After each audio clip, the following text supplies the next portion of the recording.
Everything started around 4 months after the birth of our beautiful baby girl. Our little girl was the sweetest, most gentle little newborn that any new parent could have asked for. We named our little one after the month she was born, May.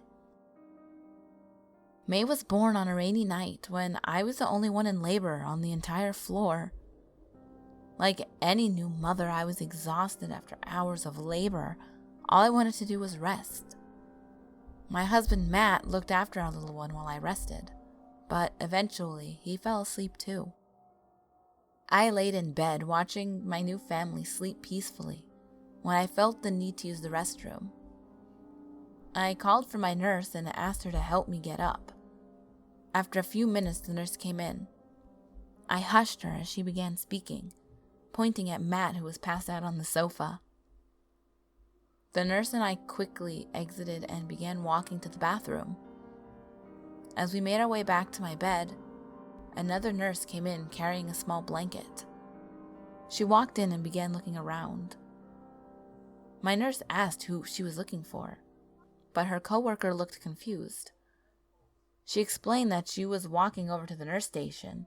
She passed our room and saw a little girl with long black hair standing on her tiptoes, looking in on our newborn baby. The nurse mentioned that the little girl was wearing a dress and had no shoes on, so she assumed that she might like a blanket since the room was a little chilly. I looked at my nurse, confused and a little worried that someone else's kid could just walk into my room and look at my newborn without anyone but the nurses noticing.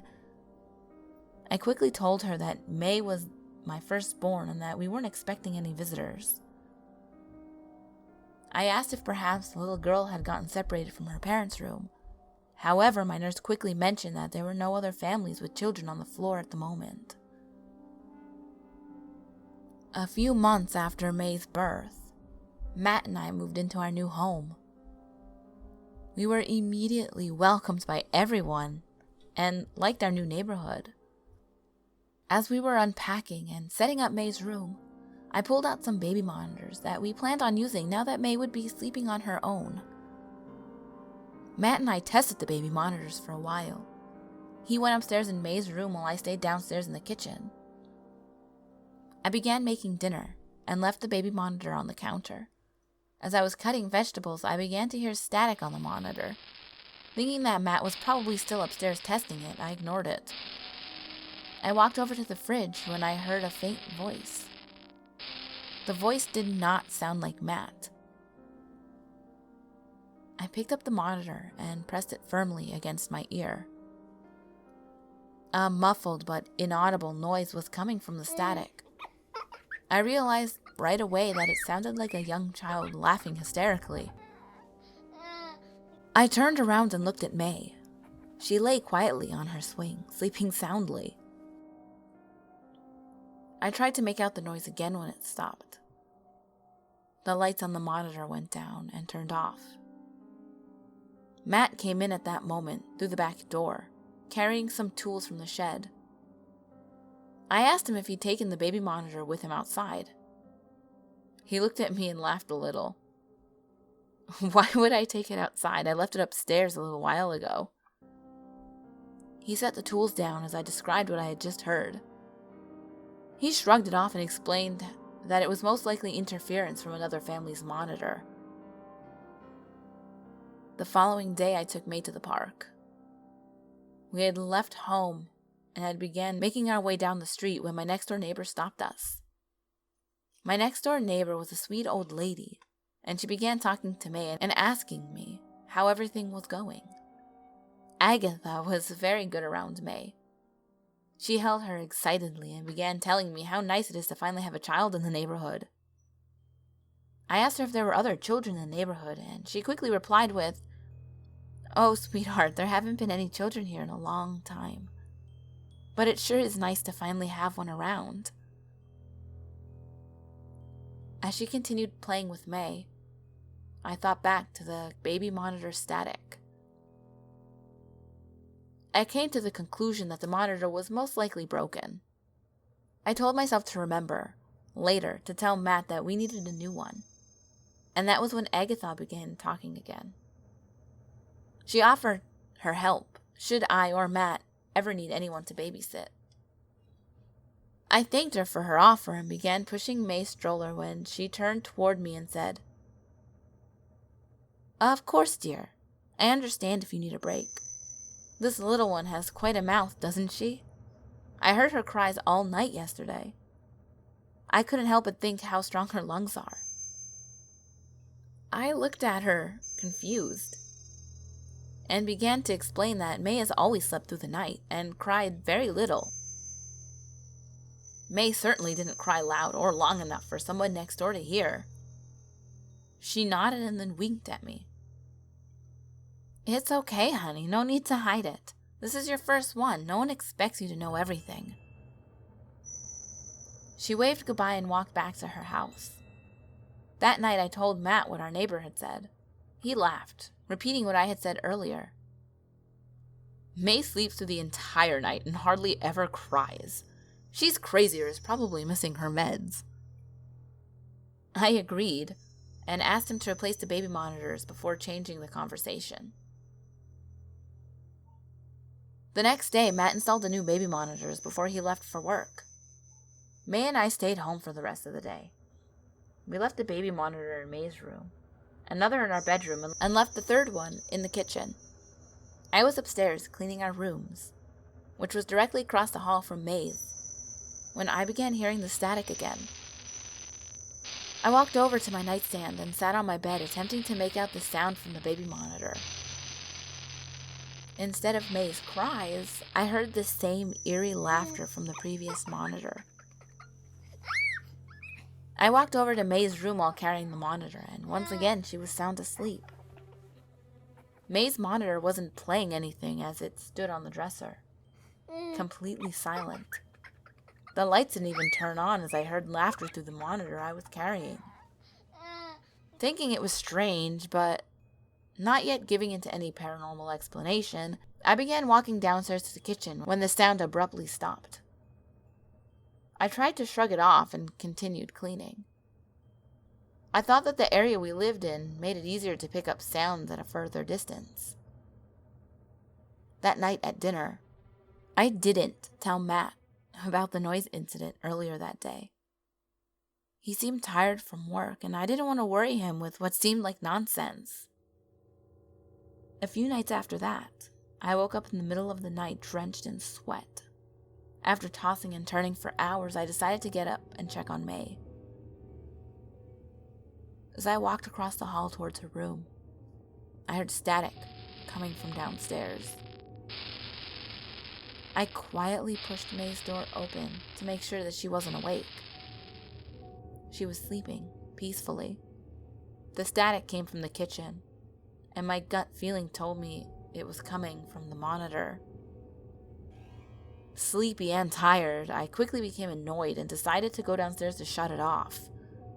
I entered the kitchen and turned on the lights, then reached out for the monitor on the counter. I turned the monitor around and was looking for the button to shut it off when I realized that it was already off. I stood there dumbfounded and placed it back on the counter. I began to walk, hoping that I imagined this whole thing when I heard the static once again. I turned around immediately and saw the little lights on the side were on. I walked over, getting ready to throw the monitor across the room when the sound stopped again. I stood there, staring at the monitor. I caught a glimpse of a reflection on the trash bin next to me. For a few seconds, I saw what looked like a small child. A little girl reflected on the trash bin, and directly behind me. I turned around terrified, expecting to see her. However, no one stood behind me.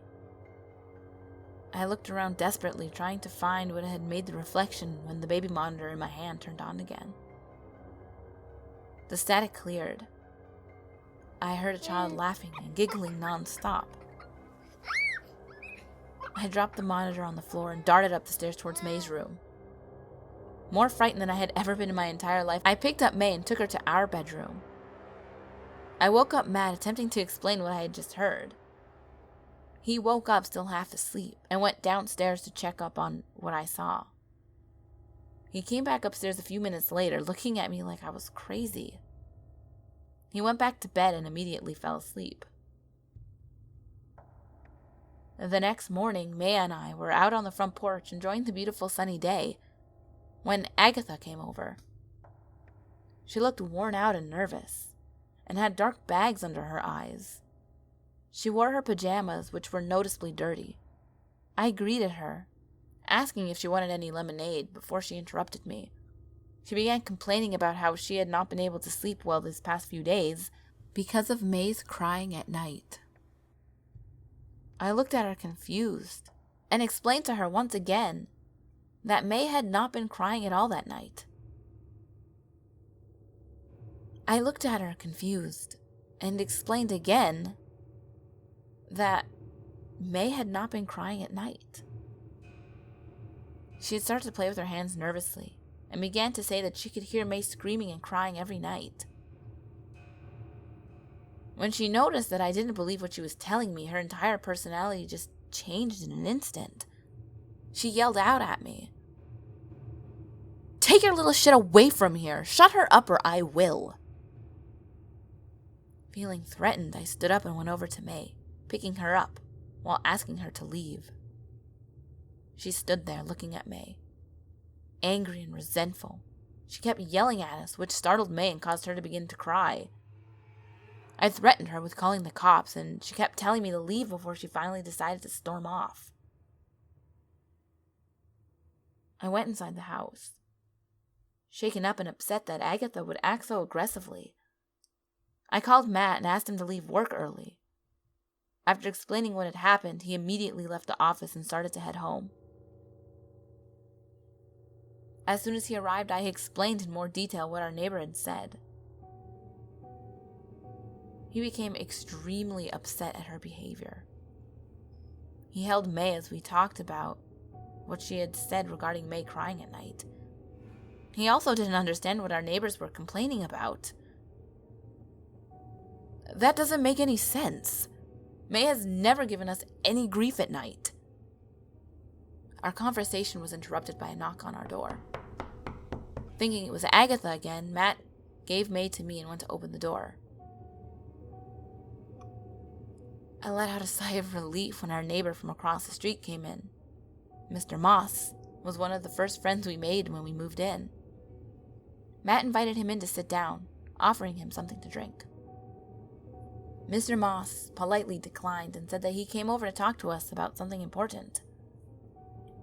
I laid May on her swing and gave Mr. Moss my complete attention. He witnessed Agatha's bizarre confrontation with me. He explained that for a few days now, Agatha had been acting strange. He first noticed it when he came home late from work one night.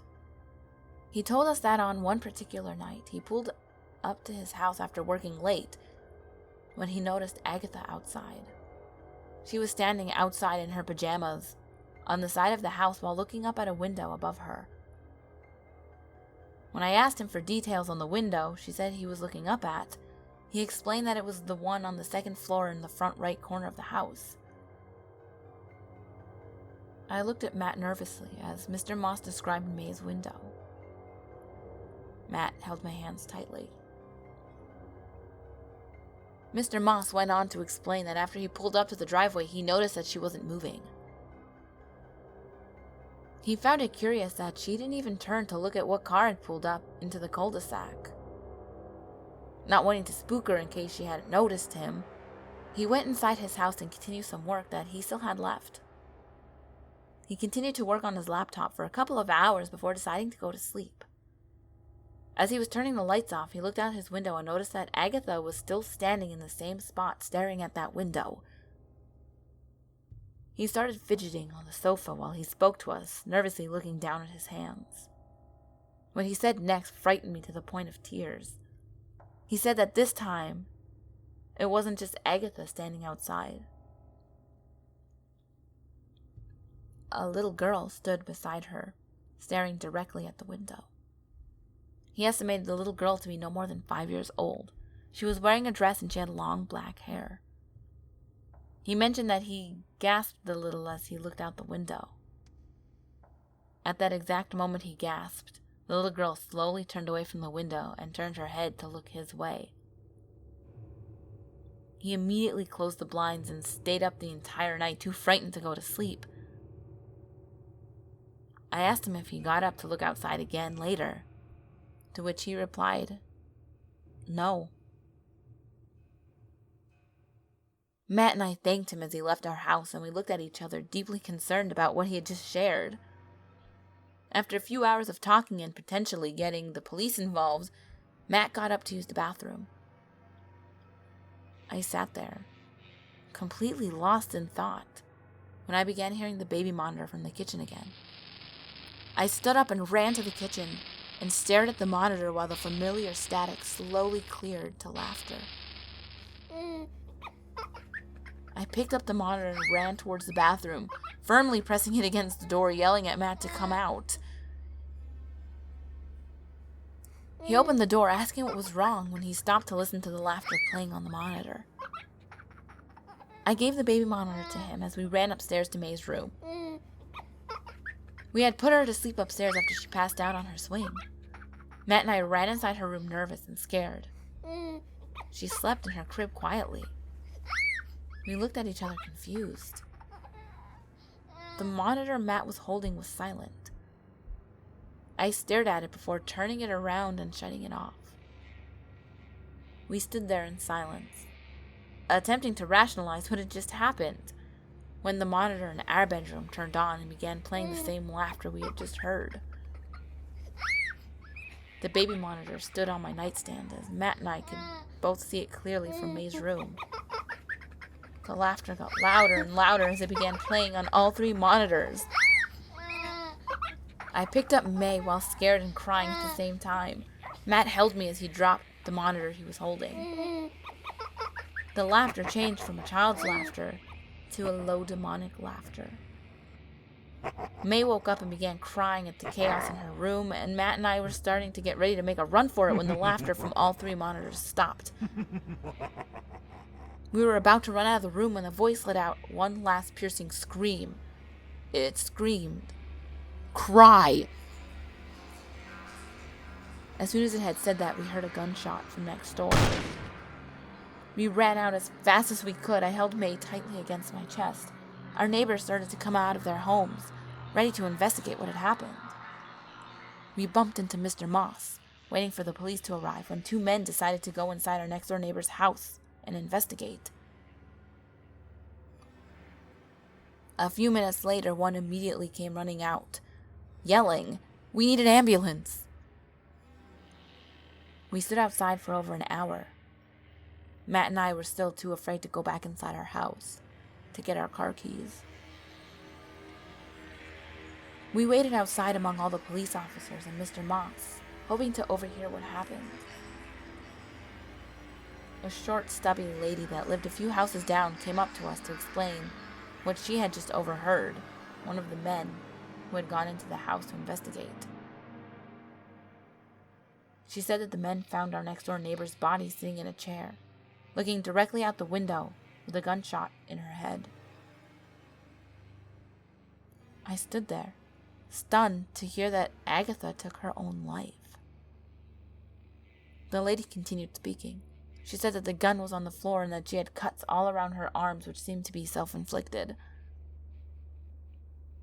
She went on to explain that directly behind her, written in her own blood, on the wall was, "She won't stop crying."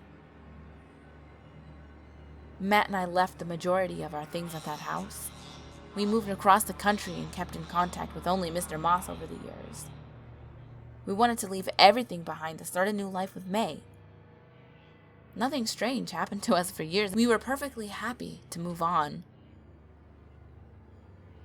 May is now 5 years old. She's a brilliant child, curious, happy, and loving. Matt needed a few things from our storage this week and brought out some old boxes. This morning, May came into the kitchen excited and attempting to get my attention as I was putting away dishes. I had my back turned to her as she kept repeating, Mom, listen. The girl's funny. Mom, listen to me. I finally turned around, thinking that she was talking about her play date next door, when I dropped the plate I was holding on the floor. The plate shattered as it hit the floor, as did my heart when I saw what my little girl was holding up next to her ear. May was holding one of the old baby monitors from the house, and on it I could hear a child laughter.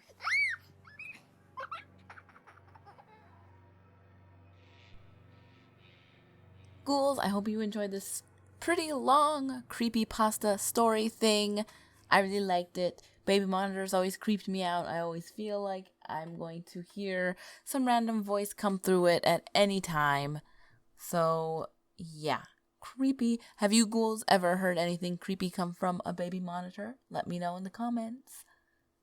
And as always, ghouls, my last video will be on the top left. The next video will be on the bottom left. All my social media is on the screen as well as in the description box below. And remember, there's always someone or something watching you.